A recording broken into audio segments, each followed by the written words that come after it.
রাজ্যের প্রায় কম বেশি প্রতিটি জেলার ডিআই অফিসে বিক্ষোভ ও জমায়েত কর্মসূচি সুপ্রিম কোর্টের রায়ে চাকরিহারা শিক্ষক অশিক্ষক পদপ্রার্থীদের।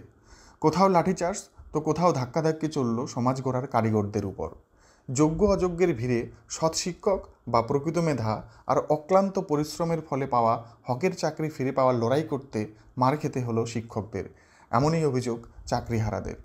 রাজ্য জুড়ে সে চিত্রই দেখা গেল সারাদিন ধরে রাজ্যের প্রায় প্রতিটি জেলা বিদ্যালয় পরিদর্শকের অফিসের সামনে। আজ বুধবার সকাল থেকে সুপ্রিম কোর্টের রায়ে চাকরিহারা শিক্ষক শিক্ষিকারা জমায়েত হয়ে মিছিল করলেন জলপাইগুড়িতে। জলপাইগুড়ি পিডব্লিউ মোড় অবরোধ করে রাস্তায় বসে পড়ে অবস্থান আন্দোলন শুরু করেন তারা। শহরের টাউন ক্লাব মোড় এলাকা থেকে মিছিল নিয়ে জেলা বিদ্যালয় পরিদর্শকের দপ্তরের সামনে এসে জমায়েত করলেন জলপাইগুড়ি জেলার বিভিন্ন বিদ্যালয়ের কয়েকশো চাকরিহারা শিক্ষক অশিক্ষক পদপ্রার্থীরা। চাকরিহারা শিক্ষকদের এই আন্দোলন ঠেকাতে জলপাইগুড়ি জেলা বিদ্যালয় পরিদর্শকের দপ্তরের সামনে বিশাল পুলিশ বাহিনী মোতায়েন করা হয় জেলা পুলিশ প্রশাসনের পক্ষ থেকে। ব্যারিকেড দিয়ে আটকে দেওয়া হয় আন্দোলনকারীদের।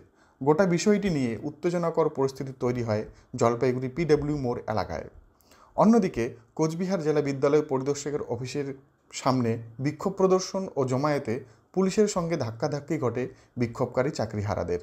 তাদের সকলেরই দাবি, আমরা যোগ্যতার ভিত্তিতে শিক্ষকের চাকরি পেয়েছিলাম, তার সত্ত্বেও কিছু দুর্নীতিবাজদের জন্য আমাদের চাকরি হারাতে হয়েছে।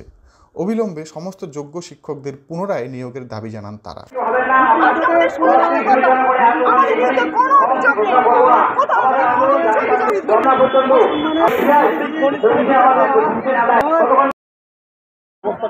এটা হলো ডাহা মিথ্যাপতি সরকার সমস্ত পর্যন্ত দুর্গস্ত স্বীকার করে নিচ্ছেন যে হ্যাঁ কেন নিচ্ছেন না মেনে বলছেন দুই একজন হয় গোটা প্যানেলটা মধ্যে